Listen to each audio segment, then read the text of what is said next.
Alrighty, welcome back, everyone. This is Ezekiel Trezevant, Las Vegas Raiders, Kobe writer on SI, Ezekiel Trezevant, here with John Shipley.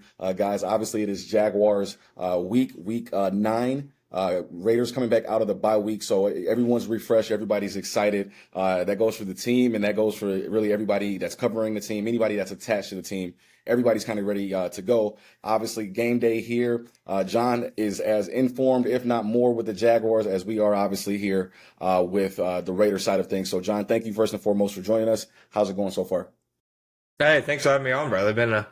Been a long time coming, man. Looking forward to it. Like you said, the bye week, once it always comes, I'm always like, dude, thank God we needed this. And then by like the end of it, just the nature of the sports writing world, it doesn't stop you when there's a bye week. So by the end of it, I'm like, all right, we need something. So I'm looking forward to Sunday. Yes, and I think you hit it right on the head, man. We're all in the same boat. It's funny how we all kind of experience pretty much the same thing or a very similar variation of it, right? No matter what team we're covering. So, excited to have you on here, man. Excited to get some insight from you about the Jaguars. Obviously, the Jaguars and Raiders played last season, but overall, they don't play that often. They're not teams that see each other that often. So it'd be great to have some insight from you and very, very detailed insight. So I'll start it out and we'll make it very, straightforward because again, the Raiders, you kind of know what to expect really across the board. But for the Jaguars, what are you looking forward to maybe the most in terms of this matchup, John? Yeah, up until about 32 hours ago, it was Travis Hunter. Because, the way he ended the game right before the bye, has his first 100-yard game, got like 14 targets. It really felt like they had gotten to the point 2 months in the season where they were like, okay, we've had enough of trying to feature Brian Thomas as a number one and bring Travis along slowly. It's time to make Travis the number one. And it Liam Cohen seemed absolutely crushed when he announced the news on Friday. The injury happened in practice, a non-contact injury on Thursday. I know Adam Schefter said his ACL is intact, so it's nothing like that. But Liam Cohen got straight up asked. They're like, "Well, if you guys are playing games in January, will he be back then?" And he was, "Well, we'll see." Yeah, so it definitely was crushing. So now it's just looking at how the Jaguars can kind of get past that with their passing game this week. The passing game's been the most disappointing aspect of the team this season, and they're really banged up at receiver coming into this game. They're missing, obviously, Travis Hunter. Tim Patrick, the number 4 receiver, is going to miss the game with a groin injury. Their top tight end, and really the only tight end that gets featured in the passing game, Brendan Strange, is on IR. So before they called up any guys from the practice squad, they only had 5 healthy pass catchers, leaving Jacksonville to head to Vegas.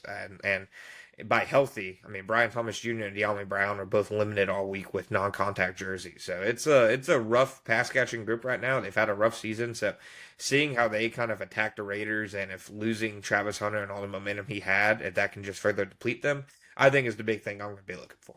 100%. And it's interesting that you say that because, the Raiders are on a little bit on the opposite end of that exact same spectrum. And that's kind of one of the main things I'm looking forward to seeing in terms of the Jaguars game is seeing how the Raiders look once they get back, Jacoby Myers back in the lineup, Brock Bowers returning. And to your point in terms of where Jacksonville comes in terms of, depleted receiving core heading into Vegas. That's exactly where the Raiders were 2 weeks ago heading into Kansas City, and that's why that game got so ugly. Obviously, Bowers was out for multiple weeks going into Kansas City. That was one thing they were already dealing with. And then when Jacoby Myers went down with the injury, it was an awkward injury that he suffered on one of his catches in the game before Kansas City. But once Jacoby went down and it was Jacoby and Brock out, it was bad news. Now, again, the Raiders have talented pass catchers behind those two, but Brock Bowers and he's irreplaceable. There are certain players that He's different, dude. you can't replace him. We can next man up all you want to, but you can't next man up Brock Bowers. There's certain players you can't next man up.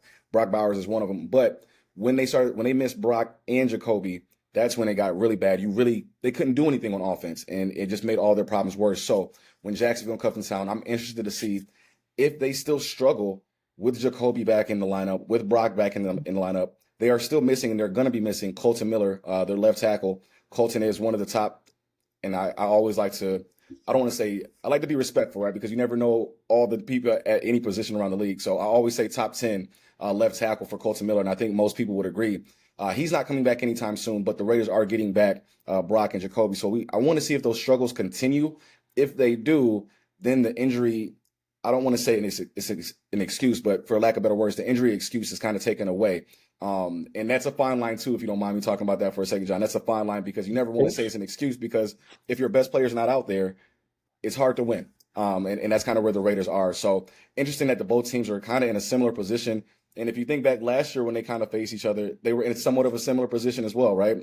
Late in the season, almost jockeying for draft position late in the season and dealing with a lot of injuries. So ironic that it's the same thing happening this season. I'm curious, in terms of Travis Hunter, can you give us a little bit more insight? I know obviously he's hurt, obviously he's missing the game, but how heavily was he involved? And, obviously you know more than we do on this, so excuse if it seems like a elementary question, but how heavily was he involved on offense versus defense? Were they using him significantly more on one side than the other? How was that looking in terms of how Liam Cohen was using him? Nah, not an elementary question at all, dude, because Travis is something that just hasn't happened at the NFL level. Even guys who have played both ways, I don't think there's ever been a guy like Travis who's legitimately like giving you starter level snaps on both sides of the ball. So, Travis is such a lightning rod for opinions that it seems like everybody else knows what's the best way to use him, but there's no like guideline to follow. There's never been a guy like him. And he was definitely playing more offense than defense. It kind of ebbed and flowed. Like to start the season, like he played like a handful, like 9 defensive snaps in week 1, but like 70% of the offensive snaps. And then for the next like 3 weeks, he was basically a starting corner. And then since then, he's been mostly offense while filling in probably about 15 to 20 snaps a game on defense. The interesting thing with him is actually that I personally think, and I'm not sure that even they would maybe dispute this because they've made it clear that the most area development he needed was at receiver.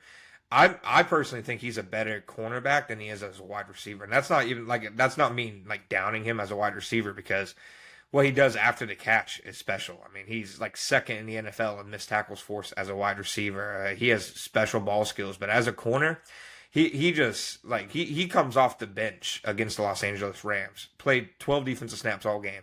Comes off the bench on a third down like a designated pass rusher and gets a PBU on Devontae Adams on his first defensive snap of the game. I mean, he's just different. They're deeper at corner than they are at receiver, so it's hard for me to say they're going to miss him more at corner. But I definitely think like if he was a guy who only focused on corner and wasn't playing both ways, I think he'd be a consensus top 10 cornerback by the end of his rookie year. But since he's been playing both ways, they definitely have needed him more on offense and not as deep at receiver as they are at corner. Like corner, they honestly have 4 guys that they feel confident rolling into Sunday with, between Greg Newsome, Jordan Lewis, Montaric Brown, and Jarian Jones. At receiver, it's a much different story, and you can kind of see that's why they've kind of been featuring him there more. And there's also the argument that I think, they haven't explicitly said this, but in my opinion and people I've talked to, this is how I think they view it, is that he can just make more of an impact on the game on a week-to-week basis at receiver in that corner. Because that receiver, you can scheme him open. You can scheme him ways to get the ball on him. If he scores 1 touchdown, he makes more of an impact on the game than he probably will make most games at corner. Whereas at corner, and I would notice this in training camp, he would practice 2 days on offense, 1 day on defense. So I probably saw him practice purely at corner 7 or 8 days in training camp. I saw him get thrown on maybe 8 or 9 times. He just rarely got thrown on. So when you're at cornerback, you can't really dictate the terms, whereas when he's at receiver, you can. So they were definitely using them both ways. It's a big loss for them, but like I said, especially on the receiver part of the ball, it wouldn't surprise me if the offense comes out and struggle, against the Raiders, much like their offense struggled against the Raiders last year. I'm glad you brought that game up because I'll be honest, I completely wiped that game from my memory. That was that and every other Mac Jones start. I got like Men in Black. I just completely erased it. But it was a rough one. But no, it's definitely a big loss for them, especially on offense. Yes, listen, I'll work backwards. I'll tell you this, as much as you wanted to forget about that game, I might be mistaken here, but I think that was the Raiders' first win in 10 games. I think they went on a 10-game losing streak, and then the Jags was the first win, if I'm not mistaken. I could be wrong, but that's how bad it was, so I forgot about it too. But with that said, I do think that this season, if you're looking at Travis, I do think this game specifically is a huge loss for the Jaguars. Obviously, Travis Hunter is a huge talent, but it's the fact that his talent is perfect for all of the Raiders' weaknesses, really. Because had you thrown him out there as a corner, and that's on top of obviously, like you mentioned, the 4 different cornerbacks you guys already or the Jaguars already have. If you already have that and you threw Travis out there, you pretty much are going to be able to cover most of the Raiders pass catchers. Obviously, Brock is Brock, but you still don't know what you have in Brock Bowers yet because we haven't seen Brock Bowers healthy since week one. He got hurt in week one. He's been hurt ever since, and he's not been himself. So I think obviously had Travis been out there, it would have made the defensive backfield for Jacksonville even more stout against maybe a lackluster group of wide receivers and pass catching options for the Raiders. And then, conversely, most people would agree that the Raiders have one of the worst groups of cornerbacks in the league. So had Travis been lining up at wide receiver, I can only imagine, what that would have looked like. So, Travis lines up perfectly on both sides of the ball with what the Raiders do not do well. So that is a huge loss, really, no matter how you look at it. So let's, in terms of specifics, specific players that you are looking to have or that must have a big game against the Raiders for the Jaguars. Who are some of those players for the Jaguars? Yeah, I think Josh Hines Allen is the first one that comes to mind. He mostly rushes against opposing team's left tackle. Not every snap, but I'd say probably about 80-85% of them. So it would be him against Stone Forsythe a lot. Josh Hines Allen has had a really bizarre season because he's like top 11 in pressures, top 11 in pressure rate, top 11 in quarterback hits, and he's like 265th in sacks. He has half a sack on the entire season so far. And part of it's been because, a lot of his pressures are pressures that lead to errant throws and not necessarily sacks, but also since week 4, the Jaguars have not had a healthy Trayvon Walker. Trayvon Walker, he's not Aiden Hutchinson, but he's a big piece of what the Jaguars do. He's one of those guys who's a lot more respected, like inside NFL circles from like opposing teams and coaches than he is like in the national media. Big thing with Trayvon is, week 4 against San Francisco 49ers, he gets a helmet to the wrist basically about 14 plays in. Wrist is all messed up. He tries to go back in the game because he's like tough as nails. Isn't able to go back in it. Tries to come back, gets surgery like a day later. Tries to come back a week later against the Chiefs. Isn't quite able to. Plays the last 2 games with the biggest club I've seen since Jason Pierre-Paul. And he's just clearly been too limited to make his usual impact. They mostly have used him as a third down pass rusher. But the thing that makes Trayvon special is what he does against the running game, on early downs. He's a big part of them forcing teams into the 3rd and longs that they were doing the first half of the season to kind of ensure they would get those takeaways. And then when he's on the field, teams aren't able to devote all of their pass blocking attention to Josh Hines Allen.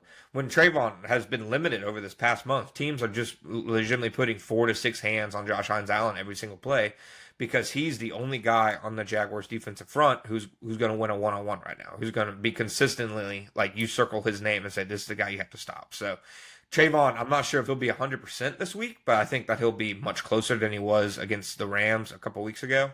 So I think having him back should give Josh Hines Allen more one-on-one opportunities. And with the way Geno Smith kind of holds on to the ball a little longer than most quarterbacks, this should be a week that Josh Hines Allen, gets back into, the kind of the sack column.